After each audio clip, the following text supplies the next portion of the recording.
সম্রাট একেবারে শূন্য থেকে শুরু করে আজকে মোটামুটি 7-8টা শোরুমের তোমার মালিক হয়ে গেছে।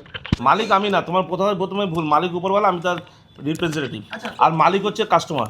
যারা নতুন ফার্নিচার জগতে আসতে চাইছে তাদের কি মেসেজ দেবে? নতুন ফার্নিচার জগতে আছে যে প্লিজ ফার্নিচার এসো না, আমি ব্যবসা করছি, ভালো আছি, সুখে আছি। আচ্ছা, কি দাদা, এটা কি বলবো দাদা, বলো অন্য আর অনেক ব্যবসা আছে, সেগুলো করুক না, কি ফার্নিচারে কেন আসতে হবে? শুরু করে মোটামুটি 7-8টা এখন শোরুম হয়ে গেছে, হ্যাঁ, যদি খুব ভুল না বলি। হ্যাঁ। মানে এটার পিছনে রাজটা কি আছে? মানুষের ভালোবাসা, মানুষের চাহিদা, মানুষের আশীর্বাদ। বাহ। আর তুমি তো বলছিলে যে অরিজিৎ সিং এর বাড়িতেও নাকি রাত্রি 2:30-3টা হ্যাঁ, উনি আমাকে বারণ করেছে এগুলো বলতে। বলো।